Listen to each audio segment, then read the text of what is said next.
The scent blocker patch burned against my neck like a brand, and I had maybe 6 hours before it failed completely. I pressed my fingers against the adhesive, feeling the synthetic hormones that masked my true nature seeping through my skin. 6 hours to figure out how to survive at Crescent Moon Academy, where omegas were forbidden and discovery meant death. The iron gates of the academy loomed ahead, twisted into shapes that resembled howling wolves. My taxi pulled away, leaving me alone with my single duffel bag and the weight of my deception.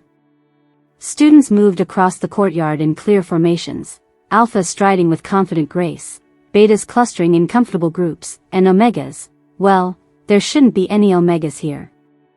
That was the point. I straightened my shoulders and walked through the gates, cataloging everything. The main building was all Gothic spires and stained glass windows depicting famous supernatural leaders. To my left, dormitories stretched in neat rows, and I could already smell the territorial markers that would make this place hell for someone like me. Fresh meat, someone whispered as I passed. I kept walking. The trick was to move like I belonged here, like I had every right to breathe the same air as future pack leaders and supernatural elite. My fake transcript said I was a beta from a small pack in Oregon. Unremarkable. Forgettable. Safe. The orientation packet crinkled in my sweaty palm as I found the registration table. A blonde alpha girl looked me up and down with predatory interest. Name? She asked, her voice carrying that particular alpha undertone that made weaker wolves submit automatically. Aria Blackwood. I met her gaze steadily, grateful for years of practice hiding my tells. She handed me a room key and a class schedule. 3rd floor, East Wing. Try not to embarrass yourself. I smiled like her casual cruelty didn't touch me and headed for the dormitories. The hallways buzzed with supernatural energy, alphas marking territory, betas forming alliances, everyone jockeying for position in the complex hierarchy that would define the next 4 years of their lives. My room was small but private, thank God. I dropped my bag and immediately checked the scent blocker in the mirror. Still holding, but the edges were starting to curl. I had backups, but not enough. Never enough. A knock on my door made my heart skip. I opened it to find a petite brunette with kind eyes and the warm, earthy scent of a beta. I'm Luna, she said with a genuine smile. Thought I'd introduce myself since we're neighbors. You look like you could use a friend. For a moment, hope bloomed in my chest. Maybe I could do this. Maybe I could build something here, even if it was built on lies. Aria, I said. And you're right. I could definitely use a friend. Luna chatted about classes and teachers as she walked me toward the dining hall, and I found myself relaxing despite everything. She was easy to talk to, uncomplicated in a way that made me remember what normal felt like. The dining hall was massive, with long tables clearly divided by classification. Alphas sat at the front, commanding the best spots with natural authority. Betas filled the middle section in chattering groups. And in the back, a few obvious omegas kept their heads down and voices low. Come on, Luna said, tugging me toward the beta section. I'll introduce you to everyone. I followed her, hyper-aware of every scent, every glance, every subtle shift in the room's dynamics. We were halfway to her table when it happened.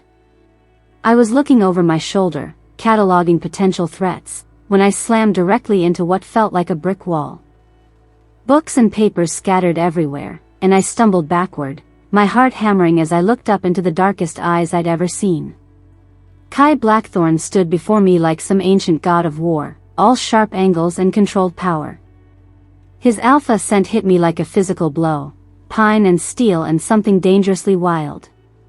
But underneath it, something else. Something that called to every hidden instinct I possessed. The world went silent. Every conversation, every scrape of chair on stone, every breath seemed to stop as those midnight eyes locked onto mine. Heat spread through my body, electric and terrifying and completely wrong. Recognition flashed across his face, followed immediately by confusion. His nostrils flared slightly, and I knew he was scenting me, trying to figure out what I was. The fake beta markers from my blocker should have been clear, but something in his expression told me he wasn't buying it. "Sorry," I managed, my voice barely a whisper. His hand shot out to steady me when I swayed, and the moment his skin touched mine, electricity raced up my arm. His pupils dilated, and a low growl rumbled in his chest, not threatening, but something far more dangerous. The entire dining hall was watching now. Kai Blackthorne didn't touch anyone. Ever. The stories about his brutality were legendary, his control absolute. Alphas twice his size gave him wide berth, and he preferred it that way. So why was he still holding my arm? And why did every cell in my body want to lean into that touch? "You should be more careful," he said quietly, his voice rough like gravel. I nodded mutely and bent to gather the scattered papers, desperate to break the connection before anyone noticed how my hands were shaking. He crouched beside me, moving with predatory grace, and for a moment we were close enough that I could feel the heat radiating from his skin. "What's your name?" he asked. "Arya Blackwood." Something shifted in his expression. Blackwood. Interesting. Before I could ask what that meant, he stood and walked away, leaving me kneeling on the floor with my heart trying to beat out of my chest. The dining hall slowly resumed its normal noise level, but I could feel curious stares burning into my back. Luna helped me to my feet, her expression worried. "Are you okay?" That was intense. I nodded, not trusting my voice. Intense was one word for it. Catastrophic was another.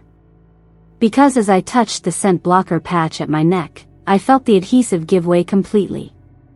The synthetic hormones that had been masking my omega nature for months were wearing off faster than they ever had before. And I was pretty sure it had everything to do with the way Kai Blackthorne had looked at me, like he could see straight through every lie I'd ever told. I had maybe 2 hours before my true scent broke through completely. 2 hours before everyone in this school would know exactly what I was. 2 hours before they tried to kill me.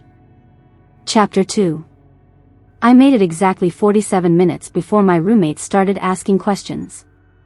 Ivy Chen had the kind of sharp intelligence that made her dangerous, and she'd been watching me like a puzzle she was determined to solve since I'd stumbled back to our room after the dining hall disaster.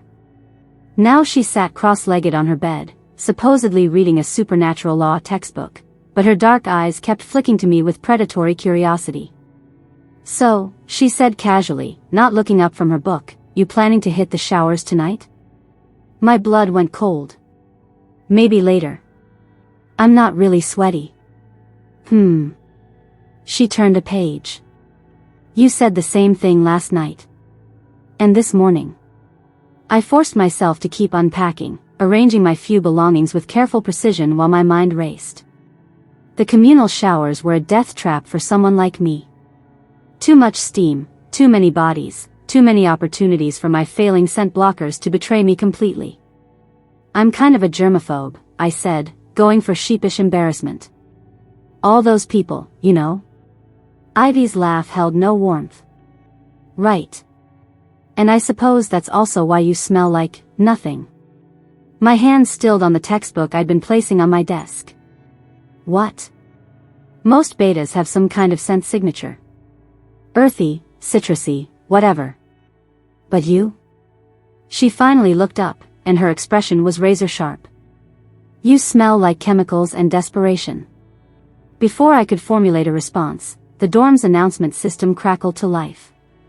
"All students report to the Great Hall immediately for tonight's classification ceremony. Attendance is mandatory." Ivy smiled, and it was nothing like the friendly expression Luna had worn earlier. Perfect timing. The ceremony always brings out everyone's true nature. My stomach dropped to my feet. I'd read about the classification ceremonies in my research, monthly gatherings where students were required to demonstrate their supernatural abilities and reinforce the pack hierarchy. New students were expected to participate, to prove they belonged. I was so screwed. "Come on, Rumi," Ivy said, hopping off her bed with predatory grace. Let's go see what you're really made of. The great hall was packed with students arranged in their rigid hierarchy. Alphas dominated the front rows, their combined presence making the air thick with testosterone and dominance. Betas filled the middle section, chattering nervously. And in the back, the few Omega students huddled together like prey animals sensing wolves. I found myself squeezed between Ivy and Luna in the Beta section, hyper-aware of every breath, every heartbeat, every second that ticked by. The scent blocker patch at my neck felt like it was dissolving by the minute. Dean Aldrich took the stage, his ancient alpha power radiating outward like a physical force. Behind him stood the Council of Alphas, 5 of the most powerful students in the school, including Marcus Steele, whose reputation for brutality was legendary, and Elena Voss, whose cold beauty hid a vicious streak. And Kai Blackthorne, standing slightly apart from the others, his dark eyes scanning the crowd with that unnerving intensity. Tonight, Dean Aldrich announced, his voice carrying easily through the hall, we welcome our new students into the sacred bonds of pack hierarchy. Each newcomer will step forward and allow their true nature to be witnessed. One by one, new students were called to the front. Each demonstration was more impressive than the last, Alphas projecting dominance that made the Omega students whimper, Betas showing their stable, grounding energy, even the Omegas displaying their traditional gifts of empathy and pack bonding. My name was called third to last. I stood on shaking legs, very aware that Ivy was watching my every move with hungry anticipation. The walk to the front of the hall felt like a death march, and with each step, I could feel the last of my chemical disguise wearing away. Arya Blackwood, Dean Aldrich said, his pale eyes boring into mine. Show us your true classification. I opened my mouth to project the beta energy I'd been practicing for months, but what came out instead was pure, undiluted Omega distress. The scent hit the crowd like a bomb, sweet, vulnerable, and utterly forbidden in this place. The reaction was immediate and terrifying. Every alpha in the room shot to their feet, their eyes flashing with predatory hunger. The betas recoiled in shock and disgust.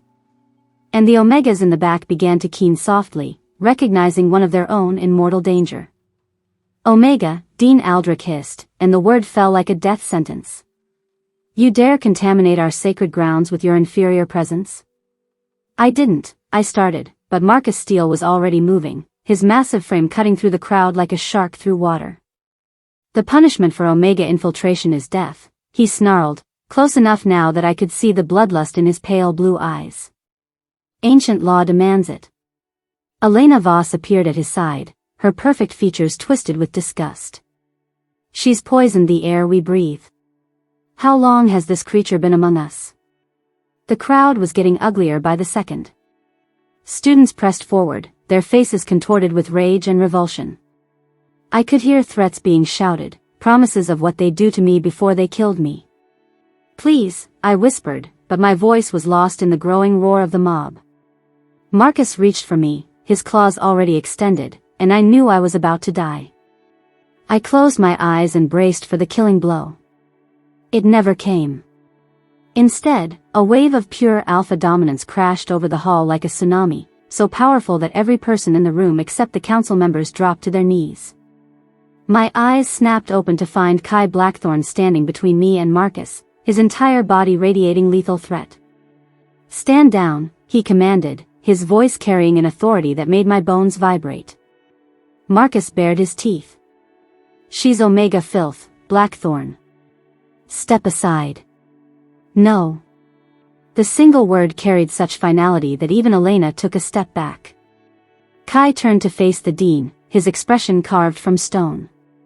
I invoke the right of claiming, he announced, his voice carrying to every corner of the now silent hall. This Omega is my personal prisoner. A collective gasp rippled through the crowd. The right of claiming was an ancient alpha privilege, rarely used and even more rarely granted. It allowed a high-ranking alpha to claim custody of a prisoner for interrogation or other purposes. Dean Aldrich's eyes narrowed. That right hasn't been invoked in over a century. The law still stands, Kai replied calmly. Check your books if you must. Kai, Elena said, her voice sharp with warning. You can't be serious. She's an Omega. She's beneath us. Something flickered in Kai's expression, too fast for most to catch, but I saw it. Pain. Old and deep and carefully hidden. She's my prisoner, he repeated. And under ancient law, that makes her my responsibility. Anyone who touches her answers to me. The threat in those words was unmistakable. And given Kai's reputation, it was enough to make even Marcus hesitate. Dean Aldrich was quiet for a long moment, his ancient mind calculating political ramifications. Finally, he nodded slowly. Very well. The right of claiming is granted. But know this, Blackthorn, you are responsible for her actions. If she proves dangerous, if she attempts to contaminate others with her Omega nature, the consequences fall on your head. Understood. Kai turned and looked at me for the first time since he'd stepped between me and death. His dark eyes were unreadable, but when he extended his hand, I saw the slightest tremor in his fingers. Come, he said quietly. You belong to me now. I stared at his outstretched hand, my mind reeling. Minutes ago, I'd been about to die. Now I was being claimed by the most dangerous alpha in the school, a man who could kill me as easily as protect me. But as the hostile crowd pressed closer, their faces twisted with hatred, I realized I didn't have a choice. It was Kai's protection or death, and I wasn't ready to die. Not yet. I placed my trembling hand in his, and his fingers closed around mine like a steel trap. Smart girl, he murmured, so quietly only I could hear. Then louder, for the crowd, she's under my protection now. Spread the word. As he led me from the hall, I caught sight of Ivy's face in the crowd. She was smiling, but it wasn't the expression of someone who'd just seen justice served. It was the smile of someone whose plan had worked perfectly. She'd known. Somehow, my roommate had known exactly what I was from the moment I'd walked into our room. And she'd orchestrated this entire disaster to expose me. The question was why? And more importantly, what else did she know? Kai's hand tightened on mine as we reached the exit, and I looked up to find him watching me with those inscrutable dark eyes.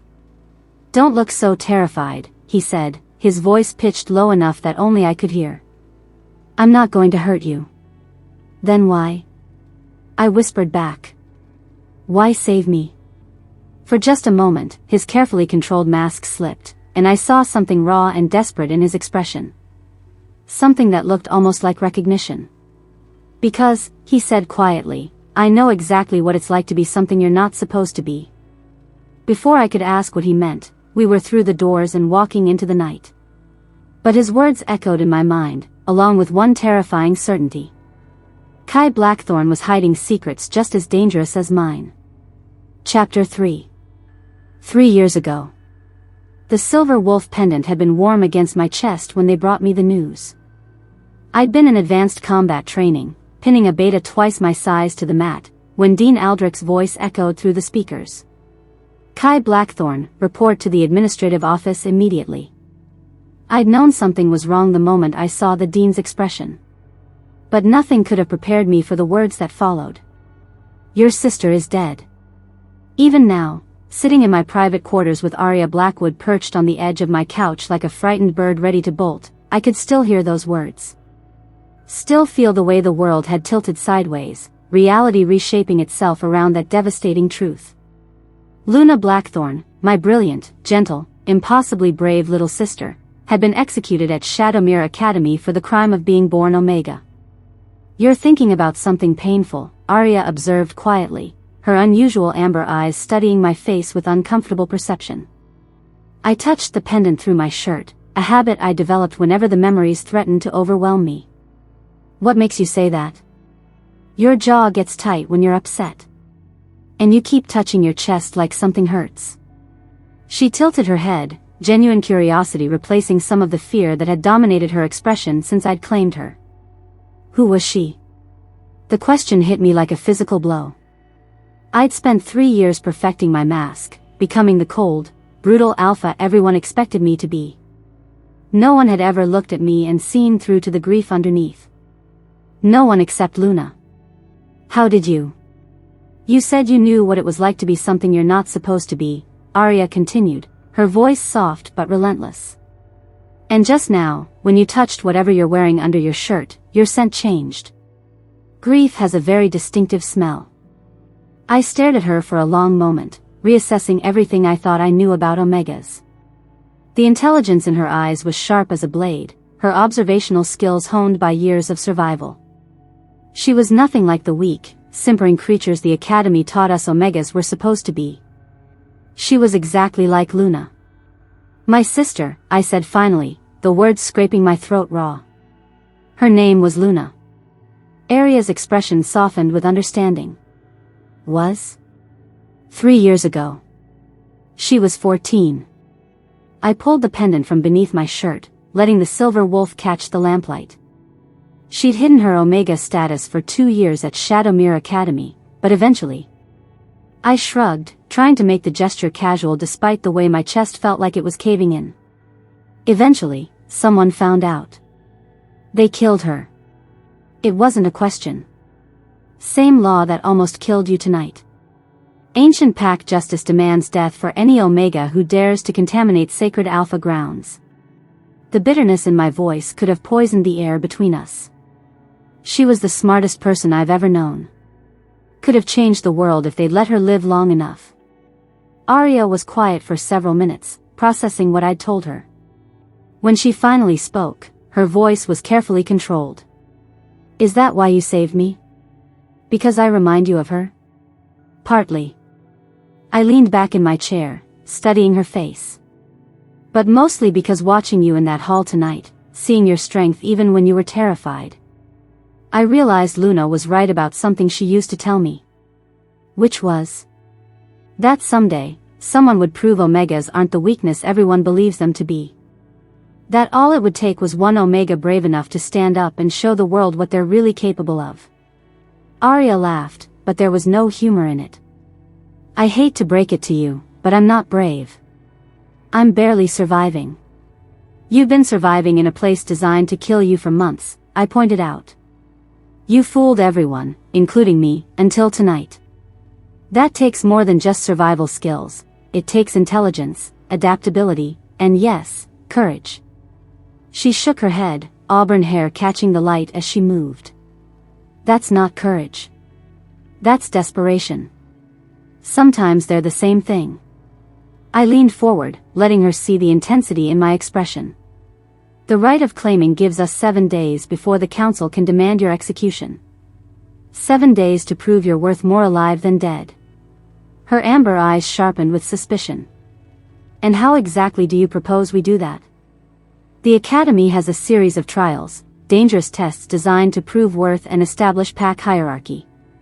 They're usually reserved for alphas competing for positions on the council. I watched her carefully, gauging her reaction. If an Omega could not only survive those trials but excel at them, it would force everyone to reconsider everything they think they know about Omega capabilities. You want me to compete in Alpha trials? Her voice was flat with disbelief. Trials designed by Alphas, for Alphas, to prove Alpha superiority. I want you to shatter every assumption they have about what Omegas can do. She stood abruptly, pacing to the window that overlooked the Academy grounds. In the moonlight, I could see the tension in her shoulders, the way she held herself like she was preparing for a fight. And if I fail? If I get myself killed trying to prove some point about Omega worth? Then at least you die fighting instead of on your knees. The words came out harsher than I'd intended, but they were true. Luna never got that choice. They executed her in front of the entire school as an example. But you have a chance to make her death mean something. She turned from the window, and I was surprised to see anger flashing in her eyes instead of fear. Don't you dare use your dead sister to manipulate me into this insane plan. The accusation hit like a slap, partly because it was fair. I was using Luna's memory to push Aria toward a path that could very well get her killed. But I was also offering her the only chance either of us had to change a system that had taken everything from both of us. You're right, I admitted. That was unfair. But the offer stands regardless of my motivations. 7 days to prove Omega worth, with my protection and resources backing you. It's more than anyone else is offering. She studied my face for a long moment, those unusual eyes reading me like an open book. Whatever she saw there must have satisfied some internal test, because she finally nodded slowly. What exactly would these trials involve? 3 challenges, each more dangerous than the last. Physical combat, strategic intelligence, and leadership under pressure. I stood, moving to a cabinet where I kept detailed records of every trial the Academy had conducted in the past decade. The physical component alone has put alphas in the hospital. But you think an Omega can handle it? I think you can handle it. I pulled out a thick folder of documents and placed it on the coffee table between us. Luna always said Omegas had advantages alphas couldn't see: intuition, empathy, the ability to read people and situations with precision. She believed those qualities could be just as powerful as raw strength if applied correctly. Arya approached the table cautiously, flipping through the top few pages. Her expression grew more troubled with each trial description she read. "This is suicide," she said finally. "Even if I somehow survived the combat trial, the strategic component requires commanding respect from other students. They'd rather die than follow an Omega. Not all of them." I thought of Luna, who'd had a small group of friends who genuinely respected her intelligence. There are others like us, students who've seen the cracks in the system, who question whether the old ways really serve anyone. And if there aren't enough of them? Then we improvise. I moved closer, close enough to catch her scent, still sweet Omega underneath the fading chemical blockers, but with an underlying steel I was beginning to recognize as purely Arya. "I'm not asking you to trust me completely. I know I haven't earned that. But I am asking you to trust yourself." She looked up at me then, and for a moment, I saw past her carefully constructed defenses to the girl underneath. Young, terrified, but with a core of determination that reminded me so much of Luna it made my chest ache. "Why are you really doing this?" she asked quietly. "And don't say it's just about your sister. There's something else." I hesitated, weighing how much truth I could afford to share. Finally, I decided she deserved honesty, even if it revealed more than I was comfortable with. "Because I'm tired of being the monster they made me into," I said. "For 3 years, I've been everything they expected: brutal, cold, unforgiving. I've built my reputation on fear because it was the only way to survive Luna's death without falling apart completely. But watching you tonight, seeing your courage..." I shrugged, suddenly feeling more vulnerable than I had in years. Maybe it's time to remember who I used to be before grief turned me into something I barely recognize. Arya stared at me for a long moment, and I could practically see her mind working, weighing risks and benefits, calculating odds of survival. Finally, she closed the folder and met my eyes with newfound resolve. 7 days, she said. "I'll do your trials, and you'll protect me from the council. But I have conditions." "Name them." "First, no more manipulation. If you want my cooperation, you get it through honesty, not emotional blackmail." Her voice was steady, commanding respect in a way that would have impressed Luna. "Second, I want to know everything about these trials, every previous competitor, every strategy that's worked, every failure that's gotten someone killed." "Agreed." "And third..." She paused, vulnerability flickering across her features. "If I don't survive this, promise me you'll find a way to make sure other Omegas don't have to go through what I've been through. Promise me this matters beyond just your need for revenge." The word revenge hung between us like a challenge. She was right, of course. Part of my motivation was about making the system pay for what it had taken from me. But as I looked at her fierce determination, I realized it had become about something more. "I promise," I said, and meant it. "Luna deserves a better legacy than my anger. And you deserve a world where being Omega isn't a death sentence." She nodded once, sharp and decisive. "Then we have a deal." As she headed toward the door, I called after her. "Arya?" She turned back, eyebrow raised in question. "For what it's worth, I think Luna would have liked you." Something soft crossed her expression before she schooled it back to careful neutrality. "I would have liked to meet her." After she left, I sat in the silence of my quarters, Luna's pendant warm against my palm. 7 days to prove everything we'd both believed about Omega's strength. 7 days to honor my sister's memory and maybe, just maybe, save Aria's life in the process. It was the longest of long shots, but for the first time in 3 years, I felt something that might have been hope. Wanting to see what would happen next, subscribe to this channel to get to listen to more of our upcoming exciting stories. Click on the subscribe button now. Thank you. Chapter 4. The labyrinth of shadows stretched before me like the mouth of some ancient beast, its stone walls disappearing into darkness that seemed to swallow light whole. I could hear the crowd gathered at the entrance behind me, students placing bets on how quickly I'd break, how long before they'd have to scrape my remains from the maze floor. $50 says she doesn't make it past the first turn, someone called out. I'll take that action, another voice replied. But I say she lasts 10 minutes before the shadows drive her insane. My hands clenched into fists at my sides, but I kept my expression neutral. Let them underestimate me. It would make my success all the sweeter. Remember, Kai murmured beside me, his voice pitched low enough that only I could hear, the maze feeds on fear and doubt. It'll try to break you mentally before it touches you physically. I nodded, not trusting my voice. We'd spent the past 2 days preparing for this trial, studying every account of previous attempts. The labyrinth of shadows wasn't just a physical challenge, it was a psychological battleground designed by ancient pack shamans to test worthiness for leadership. Only 70% of students who entered actually made it out, and those who did were often forever changed by the experience. Dean Aldrich stepped forward, his aged voice carrying easily across the gathered crowd. The rules are simple. Navigate the labyrinth and ring the bell at its center. There is no time limit, but be warned, the longer you remain inside, the more dangerous it becomes. He paused, his pale eyes finding mine with undisguised contempt. Of course, we've never had an Omega attempt this trial before. It will be interesting to see how long you last. The crowd's laughter was like broken glass against my skin, but I forced myself to stand straighter. I'd survived 18 years of being told I was worthless, weak, inferior. I wasn't about to let their expectations define me now. Any last words? Marcus Steele called out from the crowd, his massive frame pushing through the other students. Beside him stood someone I recognized from Kai's warnings, Damian Steele, Marcus's younger brother and the current head alpha student. Where Marcus was all brutal force, Damian was calculated precision wrapped in golden boy charm.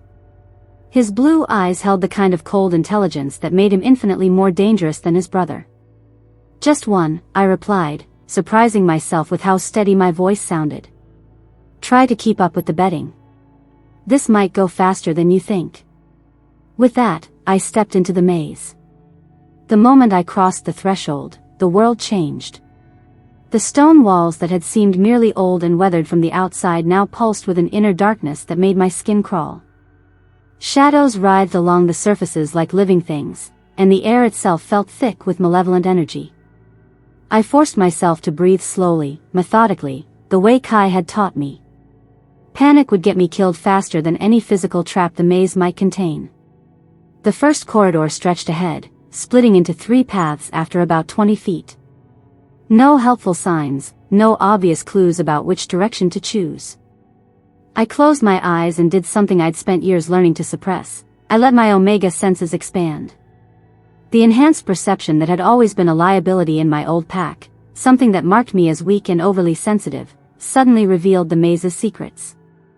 I could smell the lingering scent of previous challengers on each path, could sense the emotional echoes left behind by fear, determination, and in some cases, despair. The left path reeked of terror and ended abruptly, clearly a dead end that had trapped students until they broke. The right path had the metallic tang of blood and something else, madness. But the center path, while still dangerous, carried traces of success. Faint, but there. I opened my eyes and headed straight down the middle corridor. The maze seemed to sense my choice and responded with increased aggression. Shadows detached themselves from the walls, reaching for me with fingers of pure darkness. But my enhanced hearing caught the whisper of air displacement a split second before they struck, allowing me to dodge and weave through attacks that would have caught any normal student off guard. Interesting, I murmured to myself, beginning to understand something fundamental about my nature that I'd never grasped before. They always told us Omega senses were a weakness because they made us too sensitive, too reactive. But in here, those same senses were keeping me alive. The next choice point offered 4 directions, and again I let my enhanced perception guide me. This time I could actually hear the differences in each path, the subtle acoustics that revealed which corridors opened into larger spaces versus dead ends, which ones carried the echo of flowing water versus stagnant air. I chose the path that hummed with the sound of distant wind, indicating it led toward the maze's center. As I moved deeper into the labyrinth, the psychological pressure increased exponentially. Whispers echoed from the shadows, speaking in voices I recognized. My old pack members telling me I was worthless, my parents explaining why they'd never fought for me, classmates from my human school laughing at the weird girl who always knew things she shouldn't. "You don't belong here," the shadows hissed in my mother's voice. "You never belonged anywhere." For a moment, the familiar pain tried to overwhelm me. The shame I'd carried for so long, the internalized belief that being Omega meant being lesser, weaker, wrong. But then I remembered Kai's words about his sister Lyra. Brilliant, brave Lyra who'd hidden her true nature just like me. Who'd believed Omegas had strengths the world refused to see. "Maybe," I said aloud, my voice echoing off the stone walls, "the problem isn't that I'm Omega. Maybe the problem is that everyone else is too arrogant to see what Omega really means." The shadows recoiled slightly, as if my newfound confidence had physical weight. I picked up my pace, following my senses through turn after turn, past traps that would have snared students relying on sight alone. A pit concealed by shadows that I detected by the way sound echoed differently above it. A corridor that led in a circle, designed to trap victims in endless repetition, which I identified by the gradual shift in air currents. My Omega nature wasn't just helping me survive the maze, it was giving me advantages that no Alpha or Beta would possess. The realization was intoxicating. By the time I reached the final chamber, I was practically flying through the corridors. The bell hung in the center of a circular room, surrounded by a moat of what looked like liquid shadow. Other challengers' failed attempts were evident in the scorch marks on the walls and the lingering scent of fear. But I could sense the pattern in the shadow moat's movement, could feel the rhythm of its ebb and flow like a heartbeat. There was a moment, lasting maybe 3 seconds, when the path to the bell would be clear. I waited, counting the intervals, feeling the maze's pulse in my bones. When the moment came, I didn't hesitate.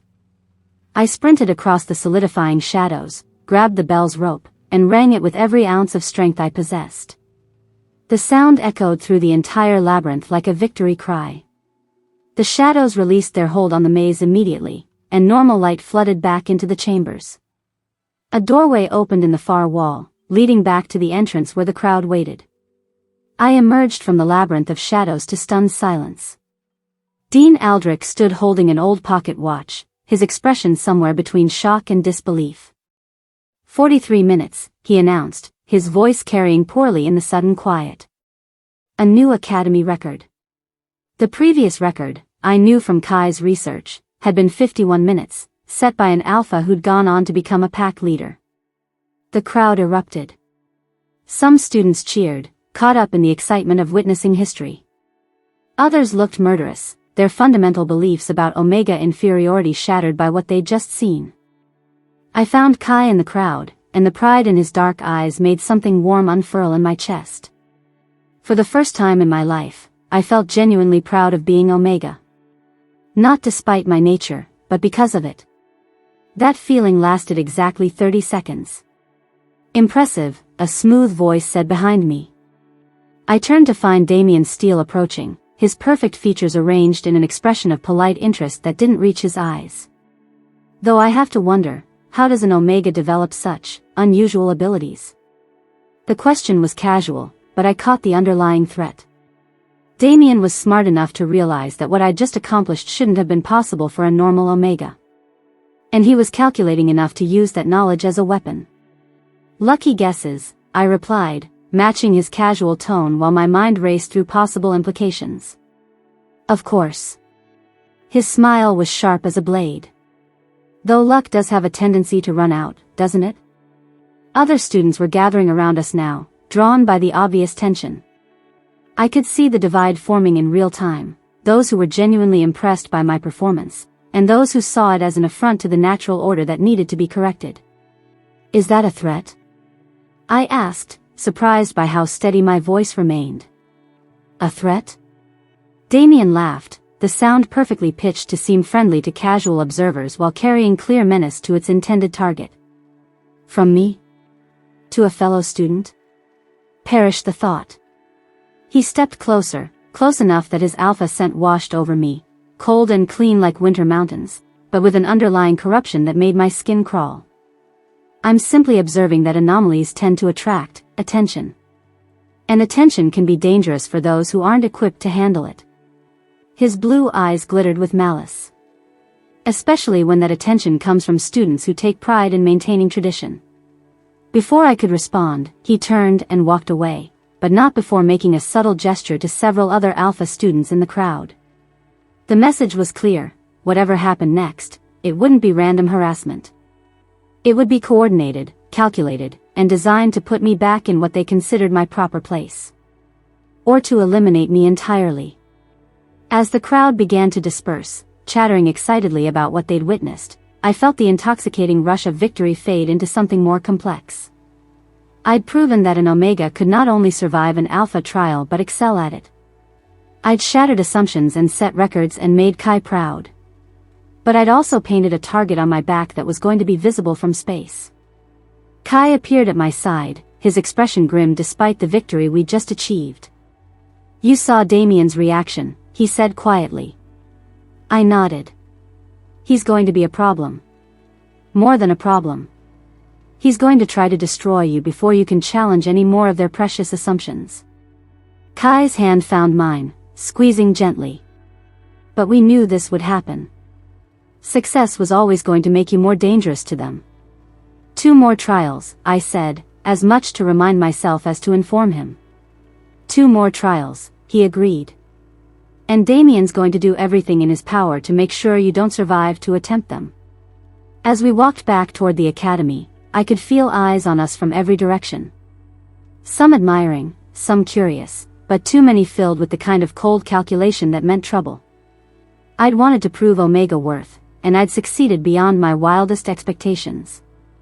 Now I had to survive the consequences. Chapter 5. The Academy's Forbidden Garden was supposed to be off-limits to students, but rules had never stopped me before. After 3 days of being stared at, whispered about, and occasionally cornered by students wanting to either worship or destroy me, I needed somewhere quiet to think. What I hadn't expected was to find Kai already there. He sat on a stone bench beneath an ancient oak tree, moonlight filtering through the leaves to cast silver patterns across his dark hair. For once, he looked younger than his 20 years, the harsh lines of his face softened by shadows and something that might have been peace. "You're not supposed to be here," he said without looking up as I approached. "Neither are you." I settled onto the bench beside him, careful to maintain a respectable distance even as every instinct I possessed urged me closer. "Couldn't sleep either?" "Sleep's been difficult since Lyra died." His fingers found the silver wolf pendant through his shirt, a gesture I was beginning to recognize as unconscious comfort.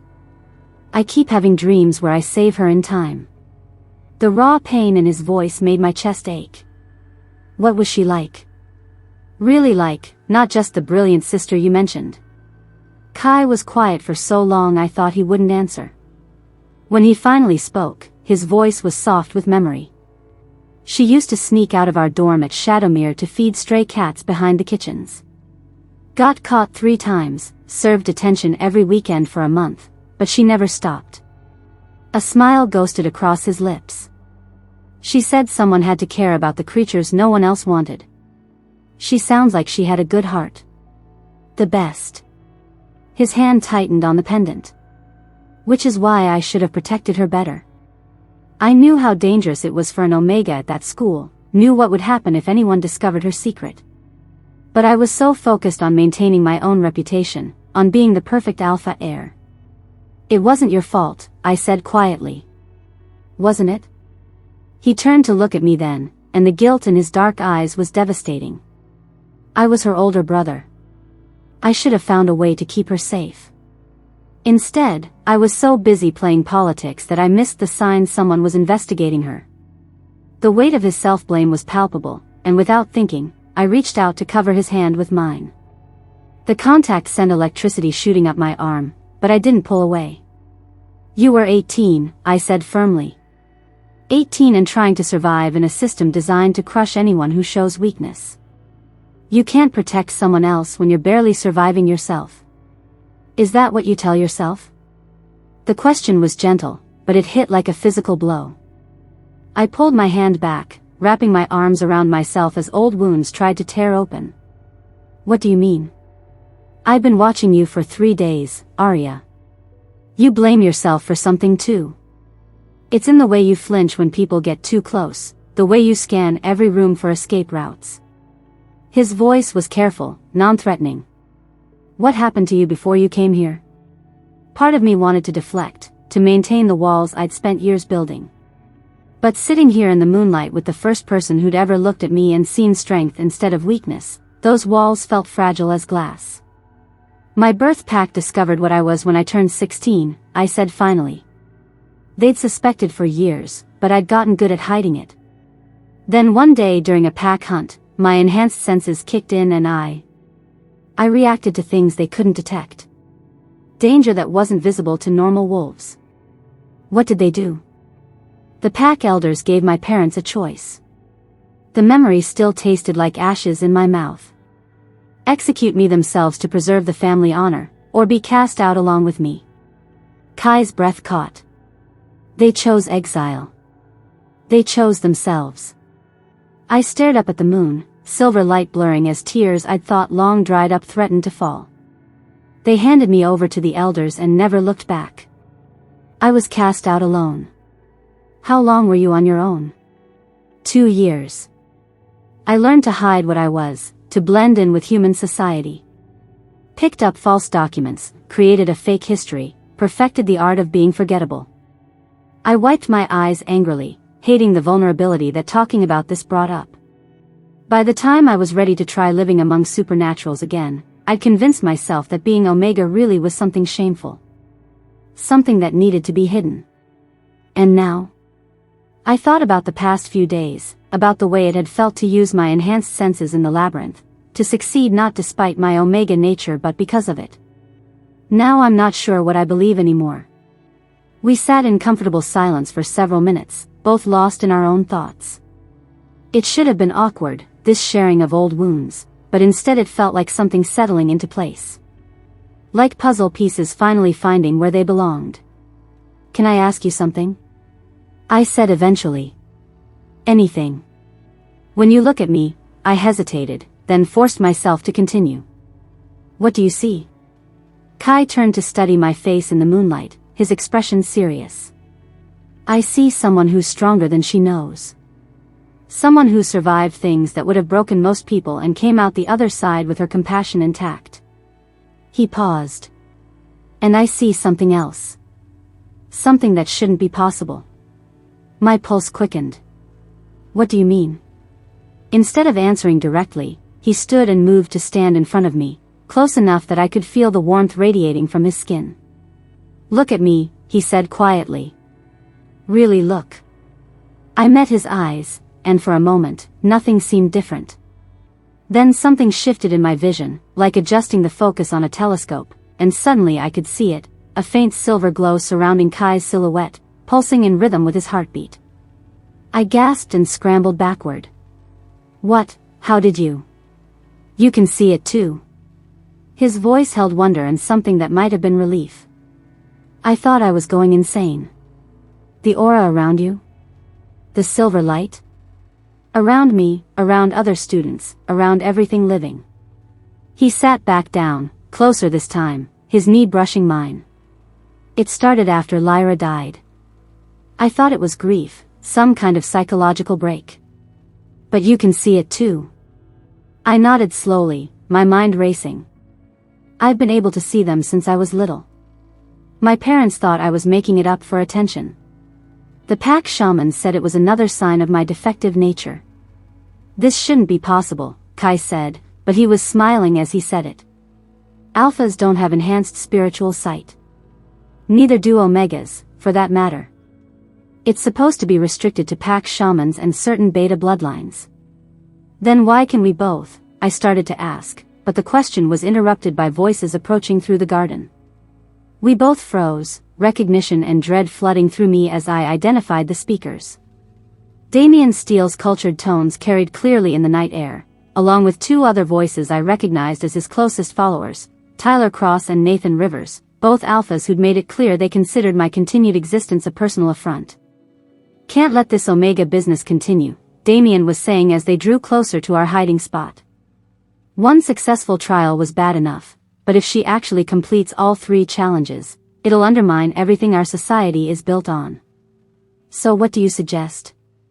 Tyler's voice held the eager bloodlust of someone looking for permission to commit violence. Poison? An accident during training? Nothing so crude, Damian replied. The second trial is tomorrow, strategic intelligence. It requires teamwork, leadership skills, the ability to command respect from other students. All things an Omega should be fundamentally incapable of.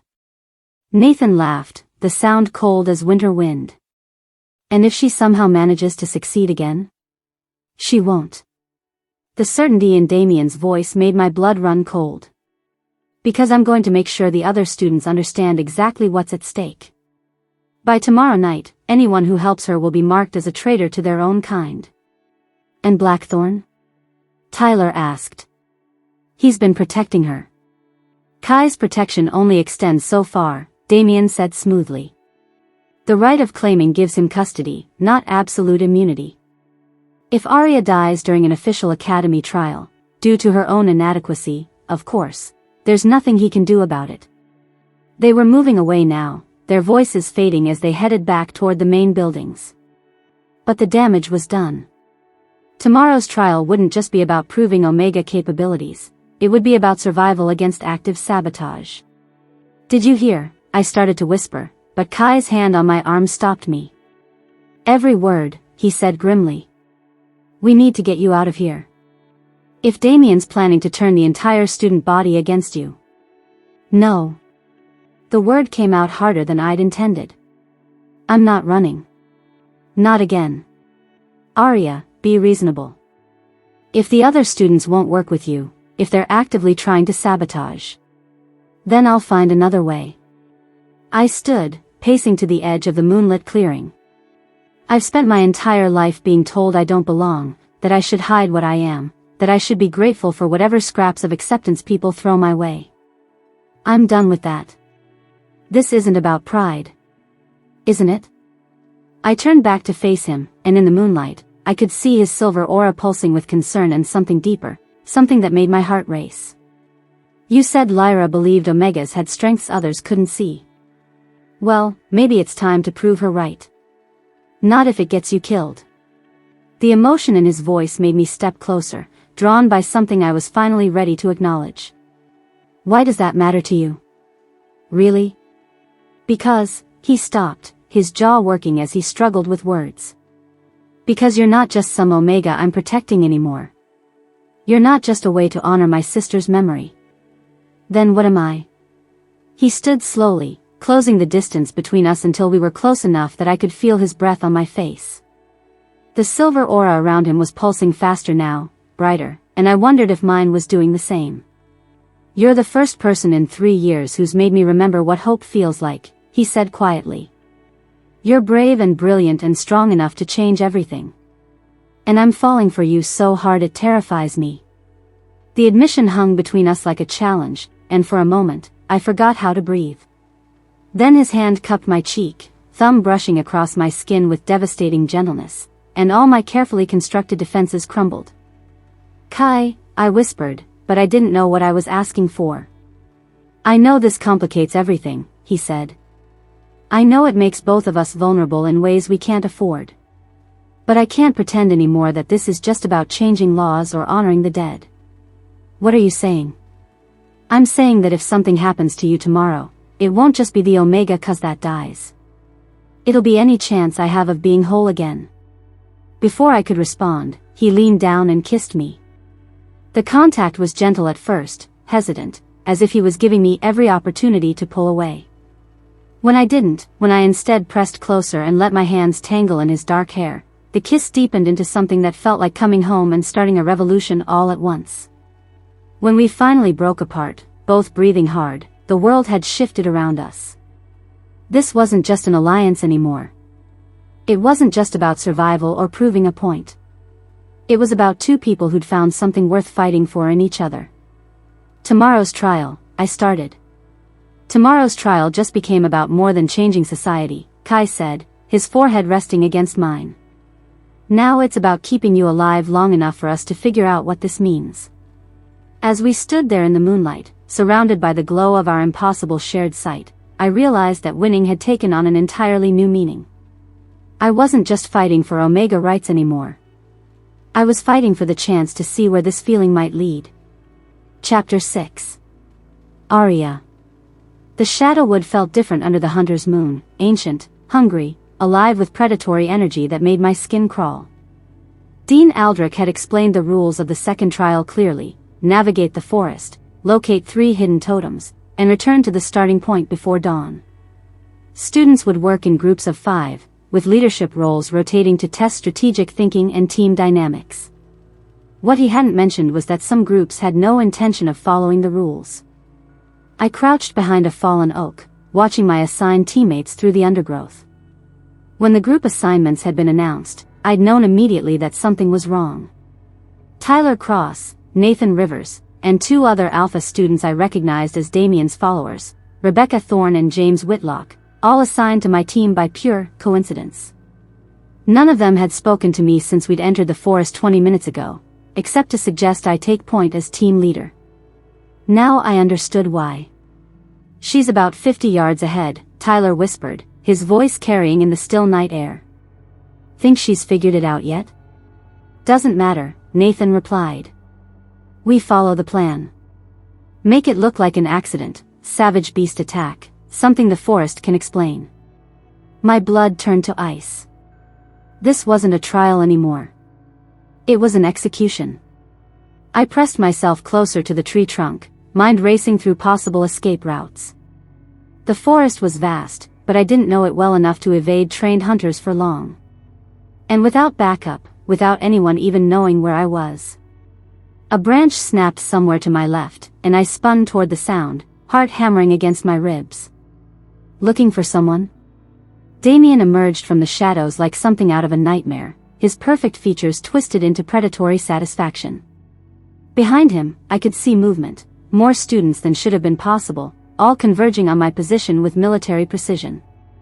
"This isn't how the trial works," I said, proud of how steady my voice sounded despite the terror clawing at my throat. "No," Damien agreed pleasantly. "But then, you're not really a student, are you? You're an infiltrator. A disease that needs to be cut out before it spreads." The other students formed a loose circle around me, their eyes reflecting moonlight like hungry wolves. I counted at least 8 of them, all alphas, all looking at me like I was prey that had finally been cornered. The council will thank us for cleaning up this mess," Rebecca said, her voice sharp with anticipation. "An Omega dies during a dangerous trial?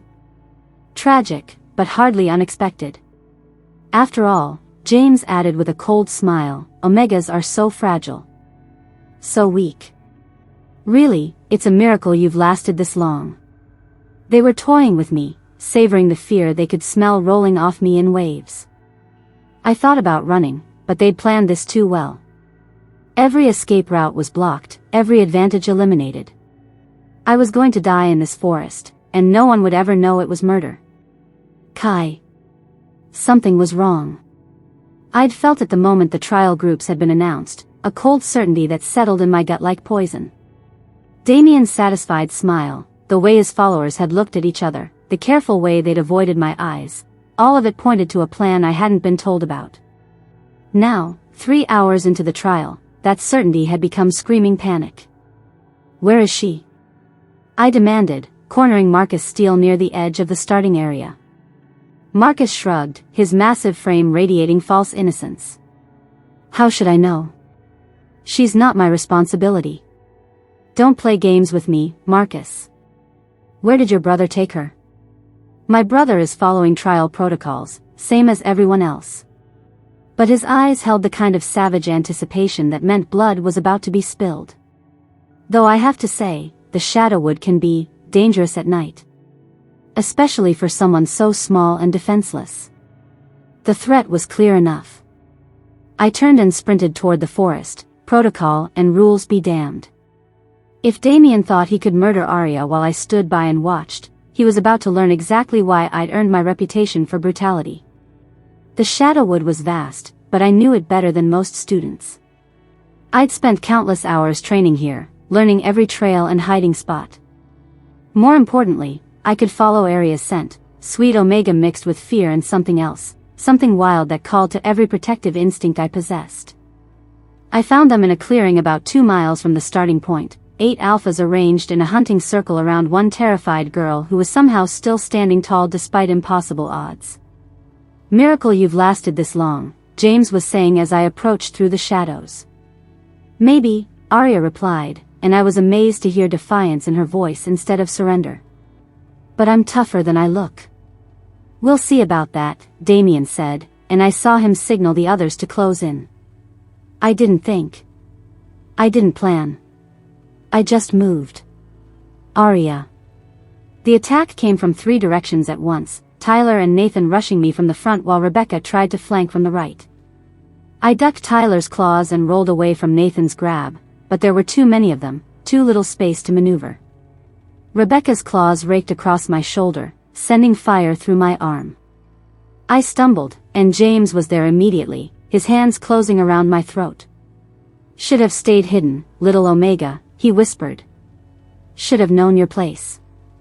Black spots danced across my vision as his grip tightened. This was it.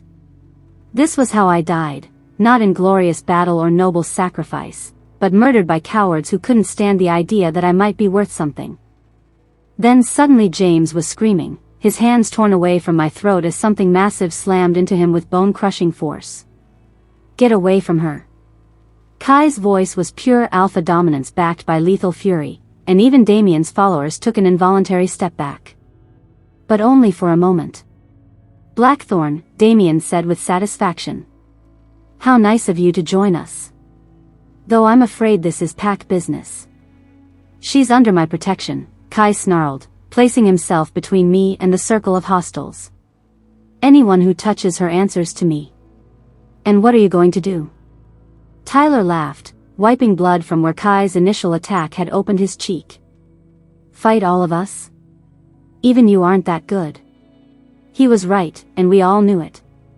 Kai was dangerous, possibly the most skilled fighter in the school, but 8 against 2 were impossible odds. They'd planned this too well, chosen their moment too carefully. But as I watched Kai face down certain death to protect me, something shifted inside my chest. Something that had been sleeping for 18 years began to stir, responding to the sight of this man, this impossible, wonderful man, preparing to die for me. You want her?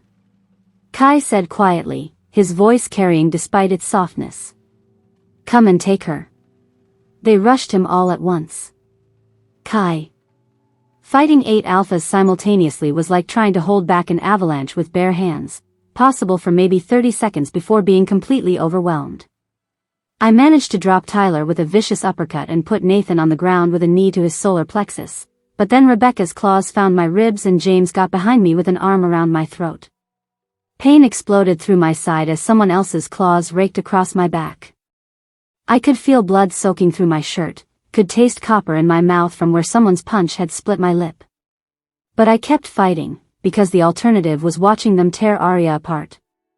Enough. Damien's voice cut through the chaos. Hold him. Strong hands seized my arms, forcing me to my knees in the center of the clearing. Through the blood running down my face, I could see Arya pressed against a tree, her amber eyes wide with horror and something else, something that looked almost like silver fire. You know what I find fascinating about this situation? Damien said conversationally, circling us like a predator savoring a kill. The great Kai Blackthorn, destroyer of reputations and crusher of dreams, brought low by pussy loyalty to an Omega whore. Watch your mouth, I growled, struggling against the hands holding me. Or what? Damien's perfect smile was cold as winter steel. You're hardly in a position to make threats. He moved toward Arya, and I saw her press herself harder against the tree bark, looking for escape routes that didn't exist. Please, she whispered. I'll leave the academy. I'll disappear. You'll never see me again. Oh, but that's where you're wrong, Damien said softly. I'm going to see you one more time. Right as the light fades from your eyes. He reached for her throat, and something inside me snapped. Arya, run. I roared, throwing off my captors through sheer desperate strength. But she wasn't running. She was staring at Damien's approaching hand with an expression of pure, incandescent rage. No, she said quietly. I'm done running. Arya. The power hit me like lightning striking upward from the earth itself. One moment I was pressed against the tree, watching the man I loved bleed for my sake while a monster reached for my throat. The next, silver fire was coursing through my veins, ancient energy that had been sleeping in my bloodline for generations suddenly roaring to life. The change wasn't painful, it was exhilarating. Like finally being able to breathe after a lifetime of suffocation. Damien's hand stopped inches from my neck, his blue eyes going wide with shock and something that might have been recognition. Impossible, he breathed. You're not just Omega. You're Lunar Omega, I finished, my voice carrying harmonics that seemed to resonate with the forest itself. Last of the bloodline your ancestors thought they'd destroyed. The silver aura I'd been able to see around others was now blazing around me like a star, bright enough to turn night into day. Every student in the clearing fell to their knees, overwhelmed by power that belonged to legends they'd thought were myths. All except Kai, who was staring at me with wonder instead of fear. The children of the moon, he whispered. I thought you were all dead. So did I admitted, feeling the ancient knowledge flooding my consciousness like recovered memories. But apparently, I'm full of surprises. I looked down at Damien, still kneeling in the silver light of my awakened power, and felt something cold settle in my chest. You came here to hunt me, I said softly. To murder me in the dark like a coward. But you made one critical mistake. What? He gasped. I smiled, and let him see the predator that had always lived beneath my carefully crafted prey mask. You should never corner a creature unless you're absolutely certain it can't bite back. The power surge lasted maybe 30 seconds before I collapsed, the ancient energy burning through my untrained system like wildfire. But it was enough. More than enough. When my vision cleared, 8 Alpha students were scattered across the forest floor, unconscious or groaning in pain. Damien himself was curled in a fetal position, whimpering something about the old blood and it burns. And Kai was crawling toward me despite his injuries, his dark eyes filled with awe and concern and something that looked suspiciously like pride. Are you hurt? He asked, reaching me and immediately checking for wounds. I'm fine, I said, though I felt like I'd been hit by a truck. But you're bleeding everywhere. I'll heal. His hands found my face, thumbs brushing across my cheekbones with devastating gentleness. Arya, what you just did, do you understand what this means? I nodded slowly, the implications already beginning to sink in. It means everything just changed. It means you're not just proving Omega worth anymore, he said quietly. You're carrying the bloodline of the most powerful Omega clan in supernatural history. The lunar Omegas were legends, seers, healers, the bridges between the mortal world and the moon's ancient magic. It also means I'm probably in more danger than ever, I pointed out. There are people who've spent centuries making sure my bloodline stayed extinct. Then we'll just have to make sure they don't succeed, Kai said firmly. Because I'll be damned if I lose you now that I've finally found you. As sirens began to wail in the distance, someone had apparently noticed the light show. I looked around at the aftermath of my awakening. 8 unconscious alphas, a forest still thrumming with residual power, and a man I loved bleeding from a dozen wounds because he'd been willing to die for me. The trials weren't about proving Omega worth anymore. They were about surviving long enough to figure out what being the last lunar Omega actually meant. And judging by the way the shadows seemed to be whispering my name in languages I didn't recognize, that was going to be more complicated than I'd ever imagined. Wanting to see what would happen next, subscribe to this channel to get to listen to more of our upcoming exciting stories. Click on the subscribe button now. Thank you. Chapter 7. The Academy's medical wing had never felt so much like a prison. I sat beside Aria's bed, watching her sleep while my ribs ached with every breath and the scratches across my back pulled tight under their bandages. The healers had done their work well, we'd both survive our injuries, but the real damage went far deeper than claw marks and bruises. Word of what had happened in the Shadowwood was already spreading through the student body like wildfire. By morning, everyone would know that Aria Blackwood wasn't just an Omega who'd gotten lucky in the trials. She was something else entirely, something that belonged to legends most students thought were myths. The door opened quietly, and Dean Aldrich entered with 3 other figures I recognized immediately, the Council of Alphas, minus Damien, who was currently confined to quarters pending an investigation. Marcus Steele's face was a mask of barely controlled rage, while Elena Voss looked like she'd bitten into something poisonous.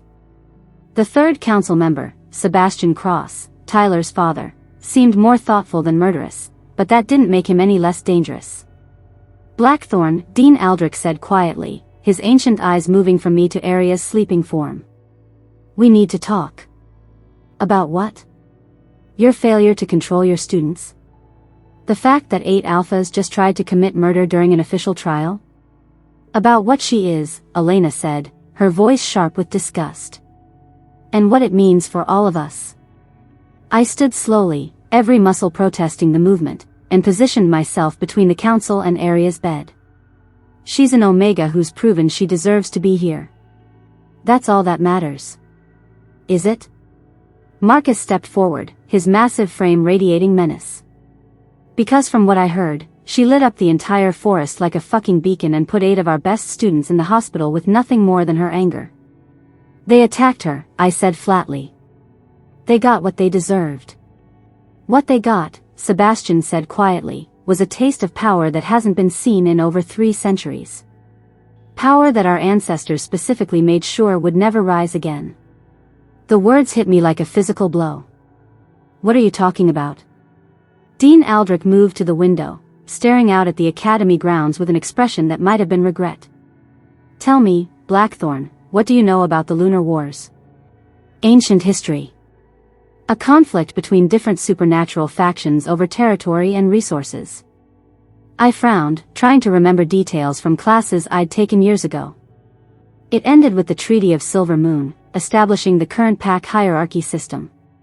The sanitized version we teach to students, yes. The dean turned back to face me, and I was surprised to see something that looked like shame in his pale eyes. The truth is somewhat more complex. Elena made a sound of disgust. Complex? Is that what we're calling genocide now? Genocide? I looked between the council members, pieces of a horrible puzzle beginning to fall into place. What genocide? The Lunar Omegas, Sebastian said quietly. They weren't just powerful, Blackthorn. They were the most powerful supernatural beings who ever lived. Capable of seeing the future, healing mortal wounds, binding or breaking alpha bloodlines with nothing more than their will. And they refused to bow to alpha authority, Marcus added, his voice thick with ancient resentment. They claimed equality, insisted on having voices in pack governance, demanded recognition as something more than breeding stock and pack comfort objects. So our ancestors killed them all, Elena finished bluntly. Every last Lunar Omega, along with anyone who tried to protect them. Then we rewrote the history books to make it look like Omegas had always been weak, submissive, inferior. The room spun around me as the implications sank in. You're telling me that Omega suppression, the entire hierarchy system, everything we've built our society on, it's all based on a lie? Not a lie, Dean Aldrich corrected. A necessary fiction. Lunar Omegas were too dangerous to be allowed to exist. Their power threatened the stability of supernatural society. Or it threatened alpha dominance, I said, anger beginning to burn through my shock. So you committed mass murder to protect your precious superiority complex. We did what was necessary to prevent supernatural civil war, Sebastian replied, but he didn't meet my eyes. The lunar Omegas were gathering followers, building armies of regular Omegas and sympathetic Betas. They would have torn our world apart. Maybe our world deserved to be torn apart, I said quietly. Marcus snarled and took a step forward, but Dean Aldrich raised a hand to stop him. That's enough, the Dean said firmly. What's done is done. The question now is what we do about her. He nodded toward Aria's sleeping form. Because like it or not, she's awakened bloodline power that we thought was extinct. And that changes everything. It changes nothing, Elena said coldly. She's still Omega. Still inferior. Still a threat to pack stability. A threat? I laughed, but there was no humor in it. She's one girl. What are you so afraid of? The prophecy, Sebastian said quietly, and the words fell into the room like stones into still water. I stared at him. What prophecy? You didn't think the lunar Omegas went quietly to their deaths, did you? Dean Aldrich moved to an ancient bookshelf, pulling out a leather-bound tome that looked older than the Academy itself. The last of their seers spoke words before she died. Words that have haunted Alpha councils for 3 centuries. He opened the book to a page marked with a black ribbon and began to read. When silver fire burns bright again, when lunar blood awakens in the dark, the Omega child shall rise to break the chains that bind her kind. Alpha dominance built on Omega blood shall crumble, and balance shall be restored to the pack. The silence that followed was deafening. It's her, I said finally. The prophecy is about Arya. We believe so, Dean Aldrich admitted. The timing, the manifestation of power, the bloodline awakening, it all fits. Then you have your answer, I said firmly. The prophecy has to be fulfilled. It's time to restore balance. Like hell, Marcus snarled. That prophecy is a death sentence for every Alpha in the supernatural world. You think we're going to stand by and let some Omega bitch destroy everything we've built? Everything you've built on lies and murder, I shot back. Enough. Elena's voice cut through the rising tension. This debate is pointless. The girl is dangerous, prophecy or no prophecy. The council has already voted. She dies before the next full moon. You can't, I said, desperation creeping into my voice. The right of claiming expires in 3 days, Sebastian reminded me. And given that she's proven to be something far more dangerous than a simple Omega infiltrator, the Council is well within its rights to declare her an imminent threat to supernatural security. Besides, Marcus added with savage satisfaction, Damien's family is already mobilizing political pressure. The Steel Pack has significant influence with the Greater Alpha Council. They're demanding immediate execution to prevent the Omega uprising your little girlfriend's existence might inspire. My hands clenched into fists, but before I could respond, a new voice spoke from the doorway. Perhaps we should ask the young lady what she thinks about all this. We all turned to see a figure I recognized but had never spoken to personally, Elder Thorne, the Academy's oldest professor and one of the few faculty members who predated Dean Aldrich. He was ancient even by supernatural standards, his silver hair and deeply lined face speaking to centuries of accumulated wisdom. Elder Thorne, Dean Aldrich said carefully. This is a private council meeting. Is it? The old man stepped into the room, his pale blue eyes immediately finding Aria's sleeping form. How curious. I was under the impression that matters concerning the fulfillment of ancient prophecies fell under the purview of the Elder Circle, not the Academy Council. Elena bristled. The Elder Circle has no authority here. Doesn't it? Elder Thorne smiled, and there was something dangerous in the expression. How quickly we forget our own laws when they become inconvenient. He moved to Aria's bedside, studying her with the intensity of someone seeing a legend come to life. She's beautiful, he said quietly. And powerful beyond measure, even in sleep. I can feel the lunar energy radiating from her like heat from a forge. She's dangerous, Marcus corrected. Yes, Elder Thorne agreed easily. As dangerous as a forest fire or a hurricane. As dangerous as any force of nature that cannot be controlled or contained. He looked up at the council members with ancient eyes. The question is whether we're wise enough to work with such a force, or foolish enough to try destroying it. The council has made its decision, Dean Aldrich said firmly. The Academy Council, Elder Thorne corrected. But as I mentioned, matters of ancient prophecy fall under different jurisdiction. The Elder Circle will be convening tomorrow night to discuss this situation properly. You can't interfere with Academy justice, Elena protested. I'm not interfering with anything, the old professor replied mildly. I'm simply ensuring that all relevant laws are properly observed. After all, we wouldn't want to act hastily in matters of such historical significance. The warning in his voice was unmistakable, and I saw uncertainty flicker across the council members' faces. Elder Thorne might look like a harmless old academic, but he'd survived longer than any of them for good reason. This isn't over, Marcus said finally. No, Elder Thorne agreed as the council filed out. I rather suspect it's just beginning. After they left, the old professor turned to me with an expression of grave concern. You love her, he said. It wasn't a question. Yes. And she loves you, I suspect, though she hasn't fully admitted it to herself yet. He moved closer to Aria's bed, his ancient face softening with something that might have been fondness. Do you understand what that means, young Blackthorn? It means I'll protect her no matter what it costs me. It means much more than that. Elder Thorne's eyes met mine with unsettling intensity. The last lunar Omega chose love over power, family over prophecy. Her choice cost her bloodline their lives and our world its balance. The implication hit me like a cold wind. You're saying Arya will have to choose between me and fulfilling the prophecy. I'm saying the choice she makes will determine the fate of every supernatural being alive, he replied quietly. And I'm praying to whatever God still listen that she chooses wisely. He started toward the door, then paused to look back at me. The Elder Circle will buy you time, but not much. Use it wisely. And whatever you do, don't let her face what's coming alone.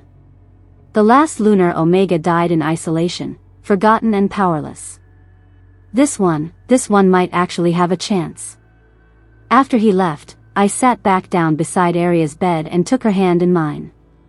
Her skin was warm, pulsing with the kind of power that could reshape the world if properly channeled. Or destroy it if misused. What have we gotten ourselves into? I whispered to her sleeping form. But even as I asked the question, I knew the answer didn't matter. Whatever was coming, whatever choices we'd have to make, whatever prices we'd have to pay, I'd face it all gladly if it meant keeping her safe. Even if it meant standing against the entire supernatural world. Even if it meant watching everything I'd ever known burn to ash. Because some things were worth any price. And she was all of them. Chapter 8. The Great Hall had been transformed into a courtroom, with 13 ornate chairs arranged in a semicircle at the front for the most powerful alphas in the supernatural world. Each member of the Greater Alpha Council represented entire regions, bloodlines that stretched back millennia, power that could reshape reality with a single decree. And they were here to decide whether I lived or died. I sat in the defendant's chair, acutely aware of every eye in the room focused on me. The entire academy had been summoned to witness this judgment, students and faculty packed into the galleries like spectators at a gladiatorial match. Some faces showed curiosity, others disgust, a few held what might have been hope. But mostly, I saw fear. Arya Blackwood, announced Councilman Augustus Kane, his voice carrying the weight of centuries. You stand accused of infiltrating sacred Alpha grounds, corrupting pack hierarchy through deception, and practicing forbidden Omega magic. How do you answer these charges? I stood slowly, drawing strength from Kai's presence in the front row. His dark eyes held steady confidence in me, even bandaged and bruised from defending my honor. I answer that your charges are built on lies that have poisoned our world for 300 years, I said clearly, my voice carrying to every corner of the hall. A ripple of shocked murmurs ran through the crowd. No one spoke to the Greater Alpha Council like that. No one, especially not an Omega. Interesting, said Councilwoman Victoria Ashford, her silver hair gleaming under the hall's lights. And what lies would those be? The lie that omegas are weak. The lie that we're inferior. The lie that alpha dominance is natural law instead of a system built on the genocide of my people. The temperature in the room seemed to drop 10 degrees. Several council members exchanged meaningful glances, and I caught something in their expressions that made my enhanced senses sharpen with attention. Your people? Councilman Ren Nakamura leaned forward, his dark eyes intense. You claim kinship with the extinct lunar Omega bloodline? I don't claim it. I am it. I let a trace of silver fire flicker around my hands, just enough to make my point. The last daughter of a line you thought you'd successfully murdered. Impossible, snarled Councilman Viktor Petrov, his Russian accent thick with disdain. The lunar Omegas were exterminated centuries ago. No bloodline could have survived undetected for so long. And yet here I stand, I replied calmly. Elder Thorne rose from his seat in the faculty section, his ancient voice cutting through the tension. If I may, honored counselors, I can attest to the authenticity of her bloodline. The power manifestation I witnessed was unmistakably lunar in origin. Your testimony is noted, Elder, said Councilwoman Ashford. But power alone does not determine lineage. There are other ways such abilities might be acquired. The words hung in the air like a threat, and I saw several students shift uncomfortably. Dark magic accusations were serious business in supernatural courts. Are you suggesting I've somehow stolen these abilities? I asked. We're suggesting, said a new voice from the back of the council, that there are forces at work here beyond what they appear. The speaker was Councilman Adrian Steele, Damien and Marcus's father, whose family had clearly orchestrated this entire proceeding. He stood with the predatory confidence of someone who held all the cards. In fact, he continued, producing a thick folder of documents, we have evidence that Miss Blackwood has been using dark manipulation magic to corrupt the minds of other students, most notably Kai Blackthorne. My blood went cold. That's a lie. Is it? Adrian smiled with cold satisfaction. Young Blackthorne has shown completely uncharacteristic behavior since your arrival. Protecting an Omega, defying Academy protocol, abandoning the Alpha principles he was raised to uphold. Such dramatic personality changes are classic signs of Omega enchantment magic. Kai makes his own choices, I said fiercely. I've never used magic to influence anyone. So you admit you possess the capability for such magic? Councilman Kane pounced on my words like a striking snake. I realized I'd walked into a trap, but before I could respond, Kai shot to his feet. This is ridiculous, he said loudly. Arya has never used magic on me or anyone else. My actions are my own, based on my own beliefs about justice and honor. Sit down, Blackthorne, Adrian Steele commanded. You're not on trial here. Maybe I should be, Kai replied, not moving. If believing in Omega equality makes me corrupted, then corrupt me further. Several other students stood as well, Luna from my first day, surprisingly, along with a handful of betas and even a few alphas who'd apparently been inspired by my trial performances. It wasn't a majority by any means, but it was more support than I'd dared to hope for. Touching, Adrian said with a sneer. But irrelevant. The evidence clearly shows. What evidence? I interrupted, my patience finally snapping. Manufactured testimony from your son, who tried to murder me in the forest. Bought statements from students who'd rather die than admit an Omega might be their equal. Careful, girl, Councilman Petrov warned. You're already facing death. Don't make things worse for yourself. Worse? I laughed, and the sound carried bitter amusement. You're going to execute me for the crime of existing. How exactly could things get worse? We could extend your suffering, Adrian suggested with cold precision. There are old laws, old punishments for those who practice forbidden magic. Death would seem merciful compared to what awaits practitioners of dark Omega enchantment. The threat was clear, and I saw several of my supporters pale. But as I looked around the room, studying the faces of the council members who would decide my fate, something caught my attention. They all had the same ability I discovered I shared with Kai. Every single member of the Greater Alpha Council could see supernatural auras. The realization hit me like a physical blow. I let my enhanced perception expand, really looking at each council member for the first time, and what I saw made everything clear. Councilwoman Ashford had the distinctive silver threading in her aura that marked lunar Omega heritage. So did Councilman Nakamura. And Kane. And 3 others whose names I didn't know. More than half the council were descendants of the very bloodline they were here to judge. "You hypocrites," I breathed, loud enough for the entire hall to hear. "Excuse me?" Councilman Kane's voice carried warning. "You're lunar Omega descendants," I said, standing and pointing directly at him.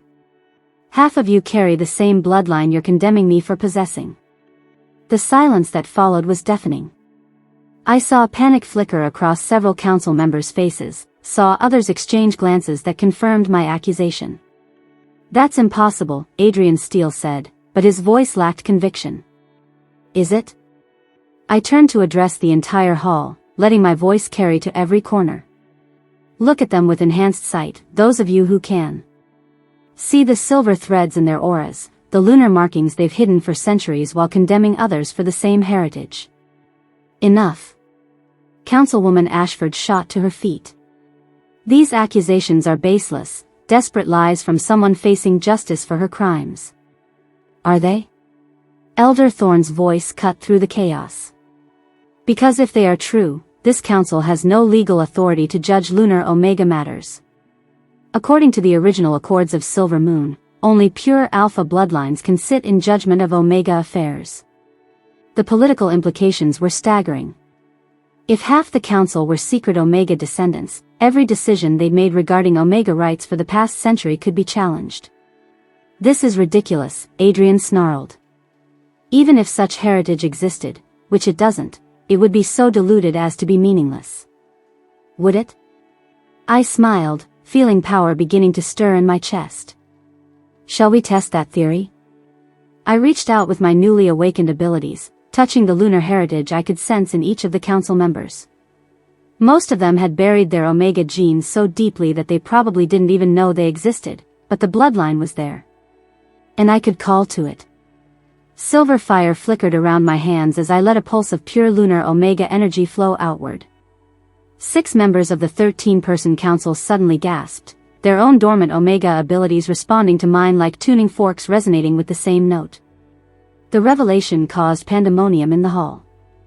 Students shouted in shock, faculty members began urgent whispered conferences, and the accused council members looked like they'd been struck by lightning. "Impossible," Councilman Kane whispered, staring at his own hands which were now glowing with faint silver light. "Not impossible," I said firmly. "Just hidden. Buried under centuries of shame and self-hatred, but still there." "This changes nothing," Adrian Steele declared, though he looked shaken. "Regardless of bloodline complications, you've still committed crimes against supernatural law." "Have I?" I stood straighter, feeling the weight of ancient power settling around me like a mantle. "Because I invoke my right under the original lunar Omega Accords to trial by combat." The words fell into the chaos like stones into still water, creating ripples of shocked silence. "Trial by combat was abolished centuries ago," Councilwoman Ashford said weakly. "Was it?" Elder Thorne stepped forward, his ancient eyes bright with something that might have been approval. "Because I don't recall any formal vote to repeal those particular laws." "And if they still stand?" "They still stand," I confirmed, feeling the truth of it in my bones. Ancient law grants any member of the lunar Omega bloodline the right to trial by combat when facing charges that could result in execution. "You're insane," Adrian said flatly. "Even if such a right existed, who would you fight? You're one Omega against the entire supernatural establishment." I looked directly at him, letting him see the predator that had awakened in the Shadowwood. "I'll fight your son," I said clearly. "Damian Steele. The one who tried to murder me and broke trial laws to do it. Single combat, to the death, with the winner's position determining the truth of all accusations." The hall erupted again, but this time the chaos felt different. Energized. This wasn't just a trial anymore, it was a challenge to the entire system, a chance to settle 3 centuries of injustice with blood and honor. You can't be serious, Damien's voice carried from somewhere in the crowd. I won't lower myself to fighting in Omega. Then you forfeit, I replied calmly. And by forfeit, you admit that everything I've said is true. That your family orchestrated my attempted murder, that Omega suppression is built on lies, that the entire hierarchy system needs to be torn down and rebuilt. I could see Damien pushing through the crowd, his perfect features twisted with rage and something that might have been fear. Fine, he snarled when he reached the front of the hall. If you want to die that badly, I'll accommodate you. But when I kill you, I want everyone here to remember that this is what happens when Omegas get ideas above their station. Accepted, I said before any of the council members could object. Trial by combat, tomorrow at sunset, with the future of Omega rights hanging in the balance. As the hall dissolved into chaos around us, I caught Kai's eye and saw pride there along with terror. He knew as well as I did that this was a fight I might not survive. But it was also the only chance we had to change everything. Win or lose, tomorrow would determine whether Omegas remained slaves to a system built on lies, or whether we finally reclaimed our rightful place in the supernatural world. No pressure at all. Chapter 9. Aria. The blood moon hung in the sky like an omen, its crimson light casting everything in shades of prophecy and war. I could feel its energy calling to the lunar power in my veins, amplifying abilities I was still learning to control. The academy's main courtyard had been transformed into an arena, with students and faculty creating a wide circle around the designated combat space. Ancient runes had been carved into the stone, their silver light pulsing in rhythm with my heartbeat. These were the same markings used in the original lunar Omega trials, symbols of power and justice that hadn't been seen for 3 centuries. Are you sure about this? Kai asked quietly, his hands on my shoulders as we stood at the edge of the circle. I looked up at him, memorizing the worried love in his dark eyes. I'm sure. This is what I was born for. That doesn't make it easier to watch.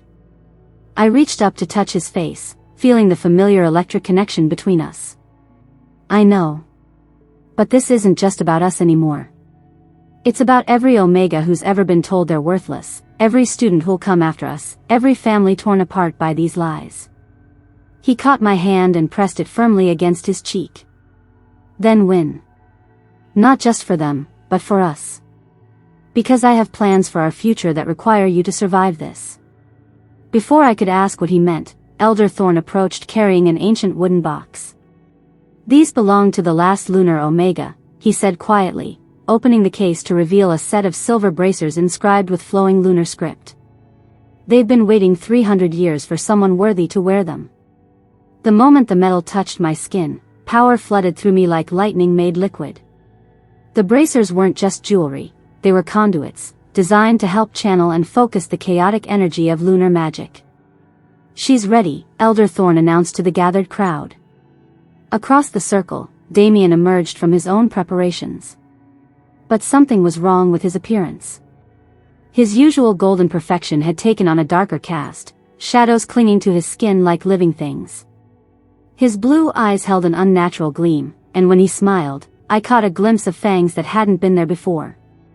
What did they do to him? I whispered. Elder Thorn's expression darkened. The Steele family has always been ambitious. It appears they've enhanced their champion with forbidden magic. Damien. The power coursing through my veins felt incredible and wrong at the same time. My father had presented the family's enhancement ritual as a sacred tradition, something to ensure I could properly represent Alpha dominance against Omega corruption. But as I looked at my reflection in the polished shield one of my followers held, I barely recognized myself. The shadows writhing beneath my skin, the unnatural strength flooding my muscles, the whispered voices in my head promising victory if I just let them guide my actions, none of it felt like pack magic. You are perfection incarnate, my father murmured beside me. The culmination of centuries of alpha breeding and power. Show them what true dominance looks like. I nodded, but something deep in my chest felt hollow. When had father's approval started requiring me to become something monstrous? Remember, Adrian continued, his hand heavy on my shoulder, she's not just an Omega. She's a symbol of everything that threatens our way of life. Destroy her completely, and you preserve the natural order for generations to come. The natural order.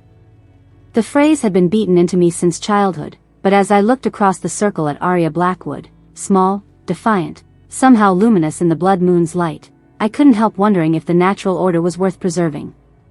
"Combatants, take your positions," announced Councilman Kane, his voice carrying across the arena. As I walked to the center of the circle, the whispered voices in my head grew louder, more insistent. "Kill her quickly. Show no mercy. Crush the Omega Rebellion before it can begin." But when I met Arya's amber eyes across the combat space, all I could think about was the way she'd stood up to the entire council without flinching, the quiet strength that had made 8 alphas look like fools in the Shadowwood. Maybe the natural order was already broken. Kai. The moment the combat bell rang, I understood why ancient lunar Omega trials had been legendary.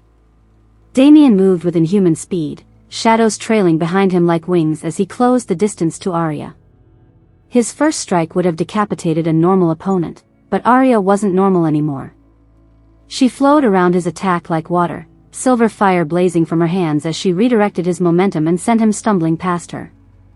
"Impossible," I heard Adrian Steele mutter from somewhere in the crowd. But it wasn't impossible, it was magnificent. Arya fought like poetry made violent, every movement precise and powerful, her lunar abilities allowing her to anticipate attacks before they were fully formed. When Damien's enhanced claws raked toward her throat, she was already spinning away. When he tried to overwhelm her with brute strength, she used his own force against him. The crowd was mesmerized, alphas and betas alike watching in stunned silence as their fundamental assumptions about Omega weakness crumbled before their eyes. But I could see something they couldn't. Damien was holding back, fighting with savage efficiency but without the killer instinct that should have driven him. Every time he had a clear opportunity to end the fight, he hesitated for just a moment, long enough for Arya to escape or counter. He was conflicted. And in a battle like this, conflict could be fatal. Arya. The dark magic enhancing Damien was like a cancer, eating away at his natural abilities and replacing them with borrowed power that didn't belong in his body. I could see it clearly now, shadows that moved independently of any light source, whispers that seemed to guide his movements toward increasingly vicious attacks. But underneath all that corruption, I could see the man he'd been before his family's ambitions consumed him. Young, proud, genuinely believing he was fighting for something worthwhile. He'd been twisted into a weapon, just like I'd been convinced I was worthless for being Omega. We were both victims of the same broken system. "You don't have to do this," I said during a brief pause in our deadly dance. "The magic they've put in you, it's killing you from the inside." "Shut up," Damien snarled, but his blue eyes held confusion rather than pure hatred. "You don't know anything about my family's traditions. I know corruption when I see it." I dodged another shadow-enhanced strike and let silver fire lance out toward the dark magic clinging to his aura. The moment my power touched it, Damien screamed. Not in pain, but in relief. The lunar energy I commanded was purifying by nature, designed to cleanse rather than destroy. As it burned away the foreign magic poisoning Damien's system, I saw his true nature revealed, still alpha, still proud, but no longer twisted by artificial enhancement. What did you do to me?" he gasped, staring at his hands as the unnatural shadows dissipated. "I gave you back yourself," I replied simply. "Damien." The clarity was devastating. Without the whispered voices and artificial rage clouding my thoughts, I could see everything clearly for the first time in years. The way my father's enhancements had gradually changed my personality, making me more violent, more dismissive of anyone I perceived as weak. The way my natural competitive instincts had been twisted into genuine cruelty. The way I'd been turned into a monster without even realizing it. "Father," I said, turning toward where Adrian Steele stood at the edge of the circle. "What did you do to me?" His face had gone ashen, but his voice remained steady. "I made you perfect. I gave you the power to preserve our legacy." "You poisoned me," I said, horror dawning as memories came flooding back. The rituals, the family traditions, the voices in my head telling me Omegas deserved to die, none of that was me. It was necessary, Adrian replied coldly. You were too soft, too influenced by modern sentimentality. The old blood required proper channeling too. The old blood? Arya's voice cut through his explanation like a blade. What old blood? I looked at my father with new understanding, seeing him clearly for the first time. The shadows clinging to his aura, the unnatural pallor of his skin, the way other council members seemed unconsciously afraid of him. Dark magic, I breathed. Our family has been using dark magic for generations. To preserve alpha dominance, Adrian said proudly. To ensure the natural order remained intact despite omega corruption and beta weakness. By corrupting your own children? I stared at him in horror. By turning us into weapons powered by stolen magic? By doing what was necessary, he snapped. Just as you'll do what's necessary now. Kill the Omega and claim your victory. But I was looking at Arya, seeing her clearly for the first time without the haze of artificial hatred. She was beautiful, yes, but more than that, she was strong in ways I'd been taught to ignore, powerful in ways I'd been trained to fear. And she just saved me from a corruption I hadn't even known existed. No, I said quietly. What? Adrian's voice cracked like a whip. I said no. I turned to face the crowd, my voice carrying clearly in the blood moon's crimson light. I forfeit this combat. Arya Blackwood has proven her worth, her strength, and her right to exist without persecution. The arena erupted in chaos, but I only had eyes for Arya, who was staring at me with something that might have been compassion. Why? She asked quietly. Because someone needs to choose truth over tradition, I replied. And because you showed me mercy when you could have destroyed me. That's not weakness, that's the kind of strength our world needs. Kai. The formal conclusion of the trial took hours, with the Greater Alpha Council forced to acknowledge Arya's victory and the legitimacy of her bloodline claim. But the real transformation had happened in those moments when she'd chosen to heal rather than destroy, when Damien had chosen redemption over family loyalty. Now, as the crowd dispersed and the arena was cleared, I found Arya standing at the edge of the courtyard, staring up at the blood moon with an expression of quiet wonder. No regrets? I asked, moving to stand beside her. None, she said firmly. Though I have a feeling this is just the beginning. Probably, I agreed. Changing a system that's been in place for centuries won't happen overnight. Good thing we have time. She turned to look at me, silver fire still flickering faintly in her eyes. So what happens now? I smiled, remembering the plans I'd mentioned before the fight. Now we rebuild everything. Starting with us.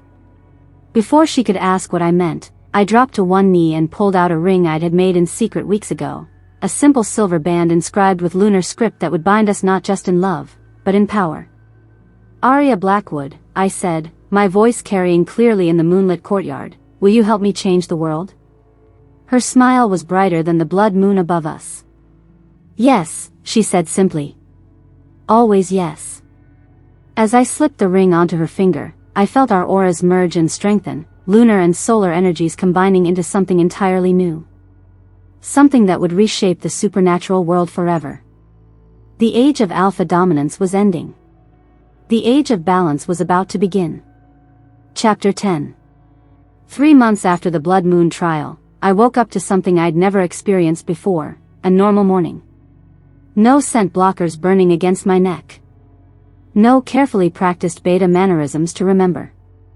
No constant vigilance for threats that might end my life if I made one wrong move. Instead, I woke up in my new dormitory room, larger and more comfortable than anything I'd ever had, to the sound of Kai making coffee in the small kitchen we now shared. The academy had been forced to rewrite its housing policies along with everything else, and suddenly mixed classification relationships weren't just tolerated but celebrated. Good morning, beautiful, Kai said as I emerged from the bedroom, still wearing one of his shirts from the night before.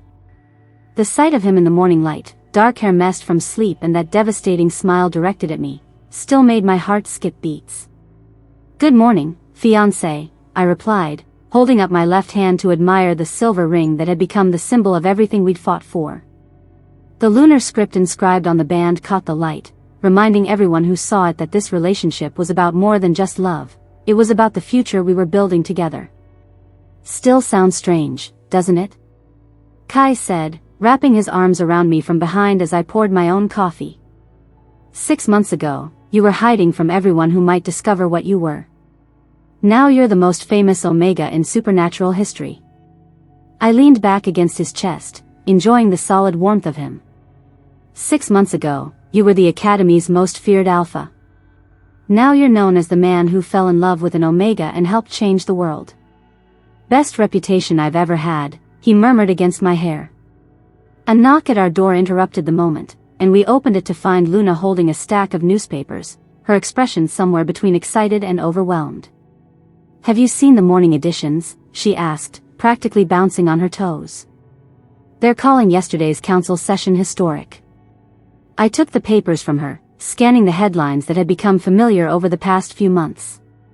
Supernatural Herald, new Omega protection laws pass council vote 11-2.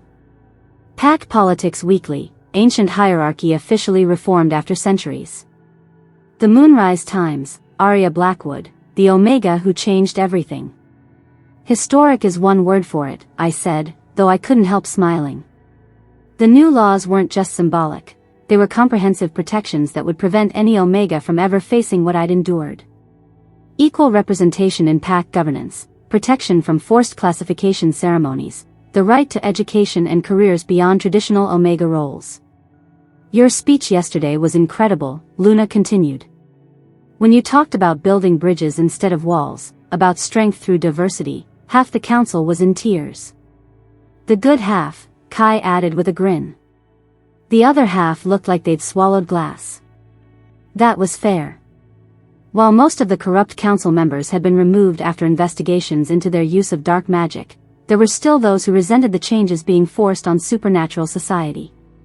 But they were outnumbered now by voices calling for progress, many of them inspired by what they'd witnessed during my trials. Speaking of the council, Luna said, Elder Thorne asked me to tell you that the formal documentation of lunar Omega history has been approved for the Academy curriculum. Students will start learning the real story next semester. The real story. Not the sanitized version about Omega weakness and Alpha natural superiority, but the truth about genocide and systematic oppression disguised as natural law. It was a start toward making sure this kind of injustice could never happen again. Any word from Damien? I asked. Luna's expression softened. He's doing well. The purification process is almost complete, and he's been working with the Reform Committee to identify other families who might be using similar dark magic enhancements. Damien's transformation had been one of the most surprising developments of the past few months. Once freed from his family's corruption, he'd thrown himself into reform efforts with the same intensity he'd once directed toward maintaining Alpha dominance. It turned out that underneath all that artificial hatred, he'd always been someone who genuinely wanted to make the world better. He'd just been pointed in the wrong direction. He asked me to tell you that 3 more families have come forward voluntarily, Luna continued. They want to be cleansed of the dark magic before the council investigation reaches them. That was encouraging. The more we uncovered about the systematic corruption among certain Alpha bloodlines, the clearer it became that the old hierarchy had been artificially maintained through magical manipulation. Removing that influence was allowing natural leadership to emerge from all classifications, creating a more balanced supernatural society. We should probably head to breakfast, Kai said, checking his watch. Don't want to be late for your first day of advanced supernatural law. I grinned at the reminder. After months of proving myself through trials and combat, I was finally getting to do what I'd originally come to the Academy for, actually learn. The curriculum had been expanded to include Omega perspectives on supernatural history and law, taught by scholars who'd been researching in secret for decades. Advanced supernatural law taught by Professor Elena Voss, I said, still finding it surreal.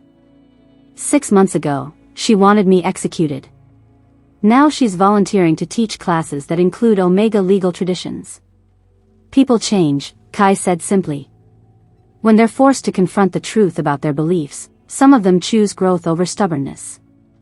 Elena's transformation had been almost as dramatic as Damien's, though in a different way. Learning that she carried lunar Omega heritage herself had shattered her entire worldview, forcing her to re-examine everything she'd believed about classification hierarchy.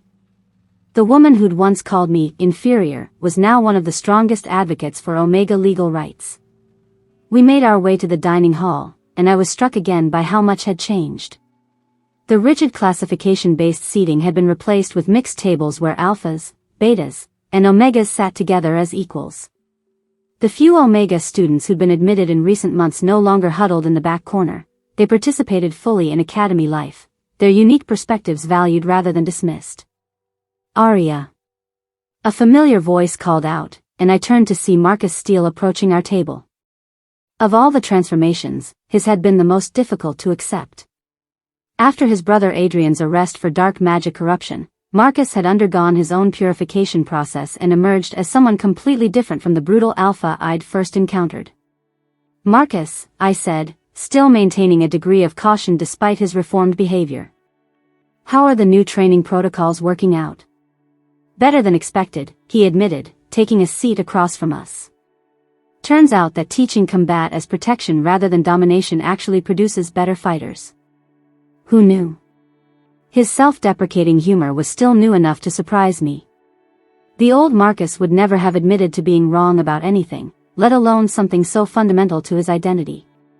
"The first group of mixed classification combat teams had their evaluation yesterday," he continued. "Alpha, Beta, and Omega working together. They outperformed every single traditional Alpha team in strategy, coordination, and overall effectiveness. Because they're using all available strengths instead of artificially limiting themselves," I pointed out. "Omega intuition, Beta stability, Alpha leadership. When they work together instead of in hierarchy, they're unstoppable." "Exactly." Marcus nodded enthusiastically. "We're documenting everything for the new training manual. This could revolutionize supernatural defense tactics across all packs." It was gratifying to see the practical applications of the principles we'd fought for.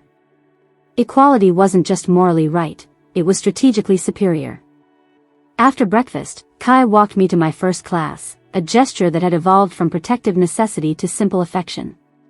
The days when I'd needed a bodyguard were over, but I still loved having him nearby. "Nervous?" he asked as we approached the advanced supernatural law classroom. "Excited," I corrected. For the first time in my life, I get to learn about my own heritage without having to hide it. He squeezed my hand gently. "I'll see you after class. We're supposed to meet with the architects about the new Omega Studies building this afternoon." The Omega Studies building, another change that would have been unthinkable 6 months ago. An entire academic department dedicated to Omega history, culture, and contributions to supernatural society. I'd been asked to head the program once I graduated, a responsibility that both thrilled and terrified me. "Professor Blackwood," Kai said with a grin. "I like the sound of that." "Not yet," I laughed. "I still have 2 years of school left. 2 years to plan our wedding, design the curriculum, and figure out how to balance academic life with occasional diplomatic missions to other supernatural councils." The diplomatic missions were another unexpected development. Other supernatural communities around the world had taken notice of our reforms and were requesting guidance on implementing similar changes. Apparently, systematic Omega oppression wasn't unique to our region, and our success was inspiring hope in places I'd never imagined. I kissed him goodbye and entered the classroom, taking a seat in the front row, something the old me would never have dared to do. As other students filed in, I noticed the easy mix of classifications, the way Omega students participated confidently in pre-class discussions instead of hiding in corners. Professor Voss entered precisely on time, her silver hair gleaming under the classroom lights. She'd aged in the months since my trial, but there was a vitality in her expression that hadn't been there before, as if discovering her true heritage had given her new purpose. "Good morning, class," she said, her voice carrying the authority that had once intimidated me. "Today we begin our study of ancient Omega legal traditions, starting with the original lunar Omega Accords that governed supernatural society before the current hierarchy was established." She looked directly at me with something that might have been respect. "Miss Blackwood, perhaps you could share your perspective on how these ancient laws differ from our modern system?" 6 months ago, being singled out in class would have sent me into a panic. Now, I stood confidently and began to speak about legal frameworks designed around cooperation rather than domination, about justice systems that valued wisdom over strength, about societies where power was shared rather than hoarded. As I spoke, I caught sight of the window where afternoon sunlight was streaming in, no longer filtered through the shadows of fear and secrecy that had once defined my existence. Outside, students of all classifications moved freely across the academy grounds, learning and growing together in ways their parents would never have thought possible. The new moon had risen 3 nights ago, invisible in the sky but full of potential for what was to come. Like the ancient Omega laws we were studying, like the relationships we were building, like the future we were creating, sometimes the most powerful things were the ones that couldn't be seen until they chose to reveal themselves. I was no longer hiding. I was no longer afraid.